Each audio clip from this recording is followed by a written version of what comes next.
दोस्तों, कहानी की शुरुआत होती है दो फॉरेस्ट ऑफिसर गैबी और विंस्टन को दिखाते हुए, जो ड्रोन्स की मदद से जंगल की एक्टिविटी को चेक कर रहे थे और इस ड्रोन का कंट्रोल गैबी के पास था। अचानक से इसे जंगल में एक आदिवासी नजर आता है। इससे पहले कि गैबी कुछ आगे देख पाती, ये आदिवासी ड्रोन को खतरा समझकर तोड़ देता है और अपने पास रख लेता है। ये देखकर गैबी विंस्टन से कहती है कि मुझे वो ड्रोन वापस लाना है, इसलिए जंगल में जाना पड़ेगा। लेकिन विंस्टन इसे समझाता है कि आज तक जो भी उस जंगल में गया वो कभी वापस नहीं आया, इसलिए वहां पे जाना ठीक नहीं। पर बहादुर गैबी उसे किसी तरह मनाकर जंगल की गहराई में कदम रख देती है और ड्रोन को तलाशने लगती है। इधर आदमी गवर्नमेंट के लगाए गए कैमरास पर मिट्टी लगा देते हैं ताकि कोई भी जंगल की एक्टिविटीज को ना देख पाए। अपनी सेफ्टी के सारे इंतजामात करने के बाद दो आदमी अपना पेट भरने के लिए खाने की तलाश में जुट जाते हैं और कई सारे मशरूम्स और कीड़े बतौर फूड अपने पास रख लेते हैं। इधर हम विंस्टन को देखते हैं जो जंगल में लगाए गए कैमरों के मेमोरी कार्ड को चेंज कर रहा था। इसी बीच इसकी नजर कैमरे पर लगाई गई मिट्टी पर पड़ती है,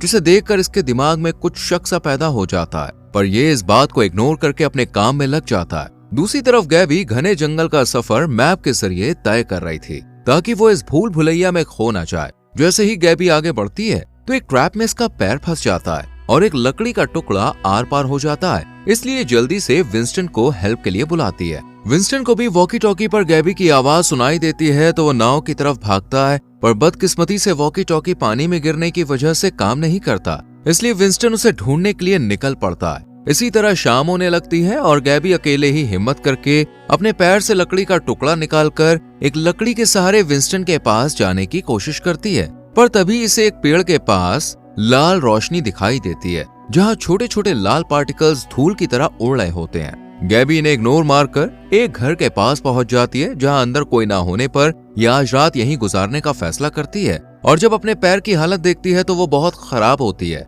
जख्म काफी ज्यादा बढ़ गया था, इसलिए गैबी जल्दी से पैर पर पट्टी बांधकर सो जाती है। इधर विंस्टन उसे जंगल में तलाशता रहता है और तभी उसे कुछ अजीब सी आवाज सुनाई देती है और फिर इसे एहसास होता है कि कोई इनविजिबल चीज उसे फॉलो कर रही है। इसलिए विंस्टन जान बचाने के लिए जल्दी से भागना शुरू कर देता है और एक पेड़ के पीछे आकर छुप जाता है। लेकिन तभी से एक अजीब सा क्रिएचर नजर आता है जो आधा इंसान और आधा पेड़ की तरह था, जिसे देखकर तो विंस्टन के पसीने ही छूट जाते हैं और ये फटाफट से यहाँ से भागने लगता है। इधर गैबी को एक बेहद ही अजीब सा सपना आता है जिसमें इसे वॉमिट होती है और मुंह से एक मशरूम का टुकड़ा बाहर निकलता है। गैबी के हाथ पर फंगस इन्फेक्शन की तरह तेजी से फैलना शुरू हो जाता है। ये देख गैबी की आंख खुल जाती है और जब इसे पता चलता है कि ये सिर्फ सपना था तो इसे काफी सुकून मिलता है। इतने में दोनों आदमी भी यहाँ पे आ जाते हैं और जब गैबी को अपने घर के अंदर मौजूद देखते हैं तो तुरंत उस पर हमला कर देते हैं। लेकिन गैबी इन्हें जब अपनी आप बीती सुनाती है तो ये गैबी को छोड़ देते हैं और इसके जख्म की मरहम पट्टी करते हैं और उसे कीड़े मकोड़े और जानवरों का मांस खाने को देते हैं, जिसे गैबी खाने से इनकार कर देती है। अब ये लोग अपने बारे में भी बताते हैं और खुलासा होता है कि बैरन स्टेफन का पिता है। यहाँ से सीन विंस्टन पर शिफ्ट होता है जो अब भी जंगल में छुपा हुआ था, लेकिन अचानक उसकी तरफ पेड़ की टहनियां बढ़ने लगती हैं, मानो कोई क्रिएचर हो। इससे पहले कि विंस्टन कुछ समझ पाता, ये टहनियां उसे जकड़कर इन्फेक्टेड कर देती हैं। इधर गैबी को सुबह के वक्त फिर से एक सपना आता है जिससे इसे अपनी बॉडी पर पौधे उगते हुए नजर आते हैं, जिससे घबराकर गैबी तुरंत जाग जाती है। जबकि स्टेफन और बैरन शिकार की तलाश में जंगल में भटक रहे होते हैं। तभी इनके हाथ एक जानवर लग जाता है जिसे मारकर बैरन उसके खून से एक रिचुअल परफॉर्म करता है जो काफी अजीब था। इस सबसे अनजान गैबी घर पर बैठी विंस्टन को वॉकी टॉकी के जरिए कांटेक्ट करने की कोशिश करती है और सामने से कुछ अजीब सी आवाज सुनाई देती है जिसे गैबी नहीं समझ पाती, इसलिए जल्दी से घर के बाहर आग लगाने लगती है ताकि धुआं देखकर विंस्टन उसकी तरफ चला आए। इसी बीच उसे एक लड़की की तस्वीर भी मिलती है। घर के बाहर धुआं उठता देख स्टेफन और बैरन भी जल्दी से यहाँ आ जाते हैं, जिन्हें गैबी विंस्टन से कांटेक्ट ना हो पाने की बात बताती है। रात को गैबी बैरन से सवाल करती है कि आखिर तुम कौन हो और वो फोटो किसकी थी। इस पर बैरन बताता है कि मैं पैथोलॉजिस्ट था और जिसकी फोटो उसने देखी वो लिली थी, बैरन की पत्नी जो एक केमिकल इंजीनियर थी। लेकिन फिर एक दिन पता चला कि लिली को कैंसर है, इसलिए दोनों आखिरी समय में जंगल के बीच नेचर के साथ वक्त गुजारने आ गए। बैरन आगे कहता है कि यहाँ उसे भगवान के दर्शन हुए। ये सब सुनकर गैबी हैरान रह जाती है। इधर विंस्टन एक अजीब से पेड़ में बदलने लगता है, मानो पेड़ ने उसे इन्फेक्टेड कर दिया। देर रात गैबी के पास एक टहनी जैसा क्रिएचर आता है। इससे पहले कि गैबी कुछ कर पाती, जल्दी से बैरन उसके मुंह पर हाथ रख देता है और उसे बताता है कि ये देख नहीं सकते लेकिन सुन सकते हैं, इसलिए शांत रहो। इतने में एक क्रिएचर इन पर अटैक कर देता है और स्टेफन, बैरन दोनों उसका डट कर मुकाबला करते हैं और जैसे ही उस पर अटैक करते हैं उसके ब्लड की छींटें गैबी के चेहरे पर पड़ती हैं, जबकि क्रिएचर जल्दी से जान बचाकर वहां से भाग निकलता है। ब्लड को देख स्टेफन जल्दी से उसे कपड़े चेंज करने को कहता है और यहाँ पर हम देखते हैं कि बैरन भी इस खून से इन्फेक्टेड हो गया है। बैरन गैबी को बताता है कि यह फंगस आंखों और मुंह के जरिए शरीर में एंटर करके तेजी से फैलने लगता है और फिर इंसान पेड़ पौधों में तब्दील हो जाते हैं। ये सुनकर गैबी उससे पूछती है कि क्या यही तुम्हारे भगवान है? इस पर बैरन कहता है कि हम इंसानों से भी पहले बैक्टीरियाज आए थे और पेड़ पौधों ने हमें लाइफ दी, इसलिए वही हमारे भगवान है। अगली सुबह फिर से गैबी को अजीब सा सपना आता है और जब इसकी आंख खुलती है तो सामने बैठा स्टेफन उसे ही घूर रहा होता है। गैबी जब इसे अपने फोन में फोटो दिखाती है तो वो बहुत हैरान होता है क्योंकि उसने पहली बार मोबाइल देखा था। लेकिन बैरन को ये बात अच्छी नहीं लगती और ये गैबी का फोन जमीन पर फेंक कर उसे वार्न करता है कि वो स्टेफन को इंसानी दुनिया की चीजों से दूर रखे। इसके बाद बैरन स्टेफन को लेकर जंगल में एक पेड़ के पास आता है और जैसे ही रिचुअल परफॉर्म करते हैं ये पेड़ के होल के अंदर ब्लड डालता है तो पेड़ उसे कुछ मशरूम देता है जिन्हें दोनों बाप बेटे खाते हैं। दूसरी तरफ गैबी को बैरन की किताब मिलती है जिसमें इंसानों के पेड़ पौधों को नुकसान पहुंचाने की बातें लिखी हुई थी और नेचर को सपोर्ट किया गया था। इतने में बैरन और स्टेफन भी यहाँ पे आ जाते हैं और बैरन गैबी के हाथ पर उग रहे पौधों को देखकर गैबी को इनसे अलर्ट रहने को कहता है, लेकिन गैबी इस पर ध्यान नहीं देती और बैरन के साथ नदी की तरफ निकल पड़ती है ताकि वो अपने घर जा सके। रास्ते में गैबी बैरन से पूछती है कि जब जंगल में इतना खतरा है तो तुम यहाँ क्यों रहते हो? इस पर बैरन कोई खास जवाब नहीं देता है और कुछ दूर चलने पर गैबी को विंस्टन का वॉकी टॉकी नजर आता है जिसे देखकर गैबी विंस्टन को भी आस पास तलाशने लगती है और इस बीच एक कैमरे में से मेमोरी कार्ड भी निकाल लेती है ताकि विंसेंट की जानकारी मिल सके।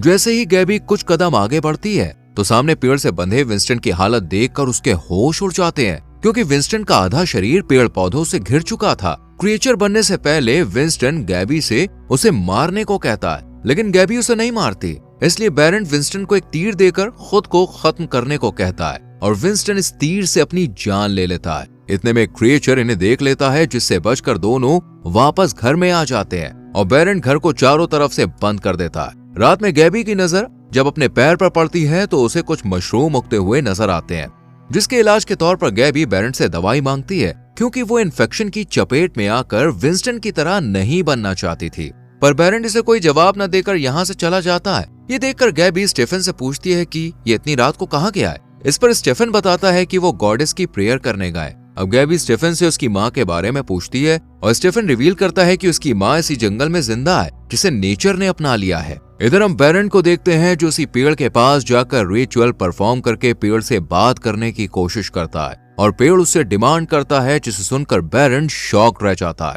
और वापस घर चला आता है जहाँ गैबी स्टेफन को शहर चलने के लिए मना रही होती है ताकि वो अपना फ्यूचर बेहतर बना सके। अगले दिन बैरन स्टेफन को लेकर उसी पेड़ के पास जाता है और पेड़ के दिए गए मशरूम स्टेफन को खाने के लिए देता है, लेकिन स्टेफन इन मशरूम को गैबी को खिला देता है क्योंकि वो उसे लाइक करने लगा था। मशरूम्स को खाते ही गैबी के शरीर पर उग रहे पौधे कम होने लगते हैं, यानी वो पेड़ इन्फेक्शन से बचने के लिए इन्हें बतौर दवाई वो मशरूम देता था जिसके लिए बैरन को रिचुअल करना पड़ता था। अब गैबी इनके साथ रहने का डिसाइड करती है और स्टेफन उसे तीर चलाना सिखाता है और साथ ही पेड़ के पास ले जाकर बताता है कि ये मेरी माँ है। गैबी जब पेड़ को देखती है तो पेड़ हिल रहा होता है किसी इंसान की तरफ और एक टहनी में अंगूठी भी होती है जिसे देखकर गैबी काफी हैरान होती है। एक दिन गैबी बैरन से सवाल करती है कि आखिर तुम इस जंगल में अपनी जिंदगी क्यों गुजार रहे हो। इस पर बैरन बताता है कि देखो यहाँ एक देवी रहती है जिसे बैरन छोड़कर नहीं जा सकता। इस पेड़ में इतनी पावर है कि ये भविष्य में पूरी दुनिया को अपना लेगा और एक दिन इंसानी सभ्यता नेचर के आगे खत्म हो जाएगी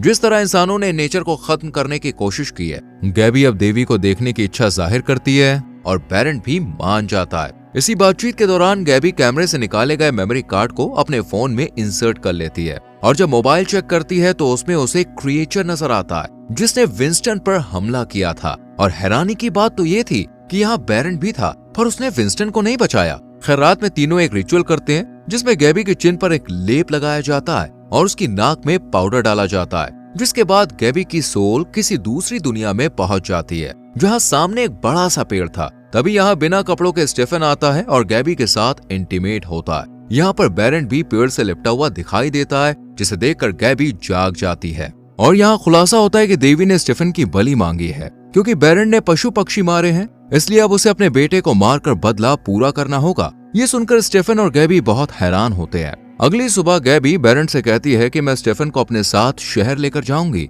लेकिन बैरन इसके लिए राजी नहीं होता, बल्कि स्टीफन को अपनी मीठी मीठी बातों में उलझाकर कहता है कि तुम्हें मैंने पाला है, हम 2 सालों से साथ हैं, अब मुझे अकेला छोड़कर मत जाओ। ये सब सुनकर स्टीफन भी बैरन के साथ रहने का फैसला करता है और गैबी अकेले ही जंगल से बाहर जाने लगती है। लेकिन तभी उसे स्टीफन की बलि का ख्याल आता है। गैबी स्टीफन को बचाने के लिए जल्दी से वापस जाने लगती है और उसका ये डर सच ही था, क्योंकि बैरन देवी की खुशी देखने के लिए स्टीफन की बलि देने वाला था। इसलिए ये स्टीफन को पेड़ के पास ले जाता है और बस उसकी बलि चढ़ाने ही वाला होता है। कितने में गैबी वहां आ जाती है। पहले तो ये बैरन को रोकने की कोशिश करती है, पर जब वो नहीं रोकता तो गैबी उस पर तीर से हमला कर देती है, जिससे बैरन जख्मी हो जाता है और यहाँ क्रिएचर भी आने लगते हैं, जिससे गैबी स्टीफन को लेकर घर पर आ जाती है और आज रात दोनों करीब आकर इंटीमेट होते हैं। अगली सुबह गैबी फिर से बैरन की बुक पढ़ती है। इधर हम बैरन को देखते हैं जो क्रिएचर के कॉन्ट्रैक्ट में आने की वजह से इन्फेक्टेड हो गया था। यही हाल गैबी का भी था। वो पेड़ पौधों में बदलने लगी थी, इसलिए ये स्टीफन से शहर जाकर एक नई जिंदगी शुरू करने को कहती है। दूसरी तरफ बैरन इन्फेक्शन से बचने के लिए अपना ब्लड पेड़ को देता है, लेकिन फिर भी पेड़ उसे मशरूम नहीं देता, जिससे बैरन इसी इन्फेक्शन का शिकार हो जाता है। अब स्टीफन भी शहर की तरफ निकल पड़ता है और जब ये एक रेस्टोरेंट में खाना खाकर वहां से जा रहा होता है तो हमें उसका झूठा खाना दिखाया जाता है जो इन्फेक्टेड हो रहा था, और इसी के साथ ये मूवी यहीं खत्म हो जाती है। तो दोस्तों, कैसी लगी आपको ये मूवी हमें कमेंट करके जरूर बताएं। वीडियो को लाइक और शेयर करें और चैनल को सब्सक्राइब करके बेल आइकॉन प्रेस करें, जिससे आने वाली वीडियोस आपसे मिस ना हो। मिलते हैं अगली वीडियो में। Till then, bye bye, take care.